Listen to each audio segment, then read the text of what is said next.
Tama, 13 Pro. Oh my! Yun ang sinasabi ko. Mali po yung unit.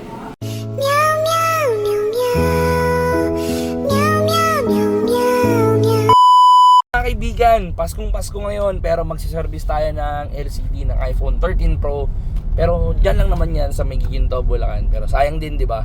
So kita pa din yan kaya service na natin. So let's go. Andito na ngayon sa may Baliwag, Bulacan. At kami ay paalis na. Let's go. Let's go.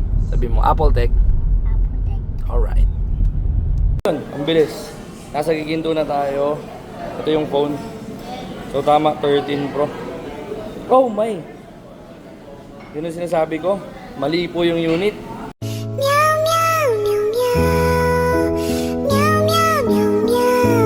Unit. So hindi po natin siya magagawa. Let's go guys. Pero okay lang yun. At least, na-check natin yung phone ng mabilisan. Hindi 13 Pro to, 14 Pro. So iba yung LCD, mas mahal. So ganoon talaga ang buhay. Pero at least na-service natin sila. Peace out. One eternity later. Mga kaibigan, natuloy na rin tayo sa wakas. Ito, iPhone 14 Pro. Durog na durog talaga yan, pero okay na siya. So, ayan. Ayan, di natin pinakita yung itsura. So, all goods na. Buo na siya. Let's go. Peace out. Laki ng bahay nila, oh. Sana all. Paldo na naman tayo. Paldo nga ba? Hindi. Kasi malaking discount yung binigay natin, syempre.